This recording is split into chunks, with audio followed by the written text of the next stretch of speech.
Hello दोस्तों, नमस्कार। स्वागत है आप सभी का आज के वीडियो में। दोस्तों, Q3 के रिजल्ट का सीज़न का शुरुआत है और कंपनियों के रिजल्ट आने शुरू हो चुके हैं।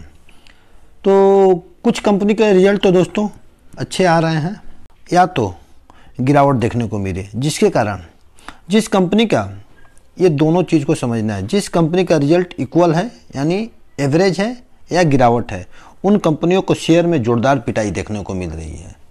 तो दोस्तों, इस गिरावट से क्या हमें डर जाना चाहिए या अपने शेयर को बेच के कोई दूसरी कंपनी में शिफ्ट करना चाहिए? दोस्तों, अभी हम लोग इस 3rd नंबर पॉइंट को नोट करेंगे। ये देखिए, 3rd नंबर पॉइंट बहुत इंपॉर्टेंट है कि कंपनी यहाँ पर इंटरिम डिविडेंड ऑफ 10 रुपीज़, 10 रुपये के कंपनी ने इंटरिम डिविडेंड का डिक्लेयर किया है, जो कि बहुत ही अच्छी बात है। तो दोस्तों, अभी हम लोग आ गए कंपनी के नंबर पर। सबसे पहले हम लोग रेवेन्यू को चेक करेंगे। तो दोस्तों, उससे पहले हम लोग सीक्वेंस को देख लेते हैं।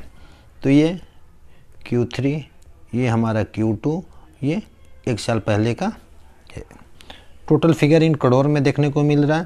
तो टोटल इनकम कंपनी का 22,586 करोड़, 20,895 करोड़ और एक साल पहले जो था 19,491 करोड़।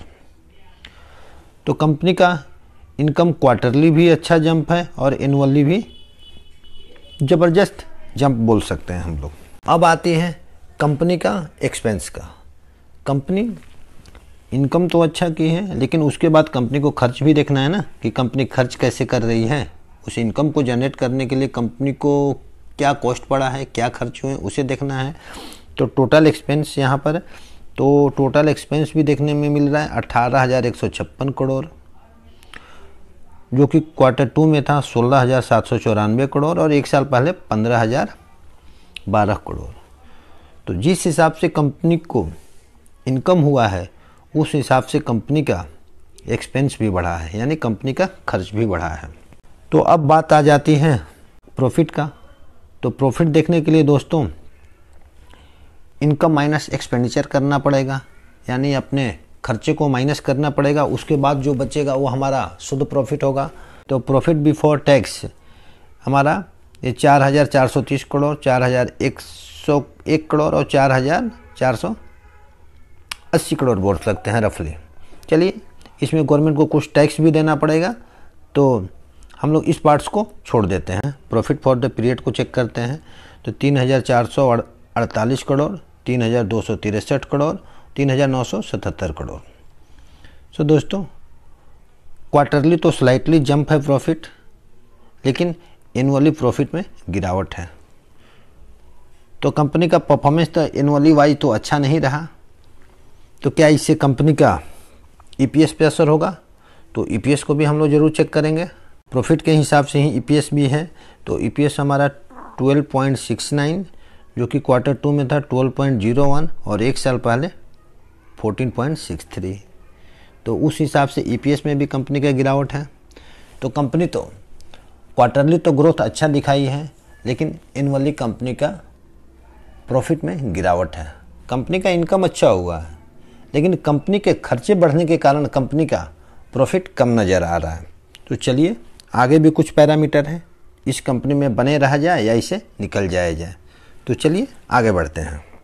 दोस्तों, हम बात कर रहे हैं IT सेक्टर के दिग्गज कंपनी HCL टेक्नोलॉजी के बारे में।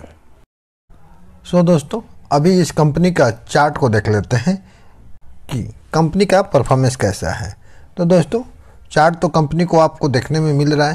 आज के दिन कंपनी थोड़ी सी गिरावट के साथ बंद हुई है।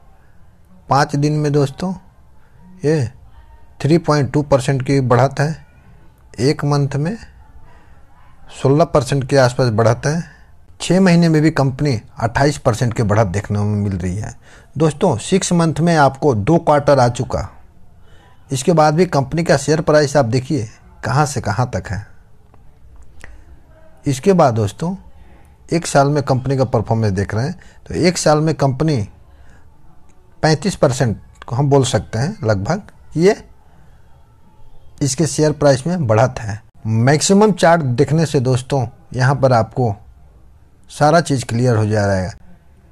सो यहाँ पे कंपनी का शेयर प्राइस 2009 में इन्वेस्ट किए रहते, 2015 में इन्वेस्ट किए रहते, इसके बाद दोस्तों 21 में इन्वेस्ट किए रहते, तो आज कंपनी देखिए कहाँ पर है। सो दोस्तों देखिए, लॉन्ग टर्म में इन्वेस्ट करने का यही सबसे बड़ा बेनिफिट है। ये कंपनी इतनी दूर जर्नी तय की है, तो दोस्तों ये सीधा इस तरह से नहीं आई है। इसके बीच में दोस्तों इस तरह से करते करते बहुत सारा उतार चढ़ाव देखने को मिलता है। अंत में फाइनली कंपनी अपने टॉप पर ही है। दोस्तों हम कंपनी का प्रॉफिट एंड लॉस स्टेटमेंट को चेक कर लेते हैं। उससे पहले हम लोग कंपनी के सेल्स को देखते हैं। तो दोस्तों सेल्स को 2012 से यहाँ पर देख लीजिए, ये 2012 का सेल्स है 20,831 करोड़, जो कि 2021 में पहुंचकर 75,380 करोड़ हो गया।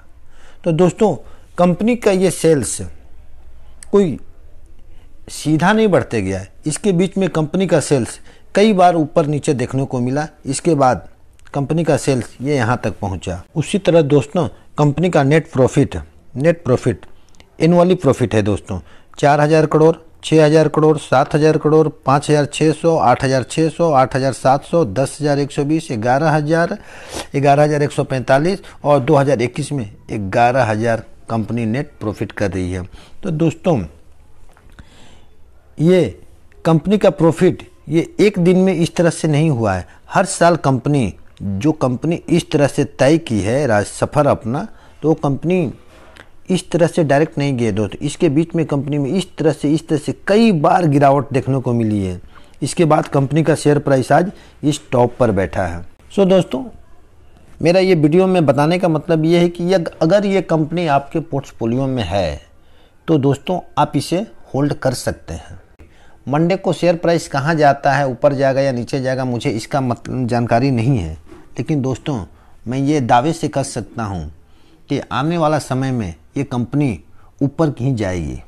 अगर इस तरह की कंपनियों में जिसका 5 स्टार बैलेंस शीट है, आप इस तरह के कंपनियों में पैसे नहीं जनरेट करेंगे तो आपको फिर ऐसे वैसे कंपनियों से पैसे कमाने बहुत मुश्किल होंगे।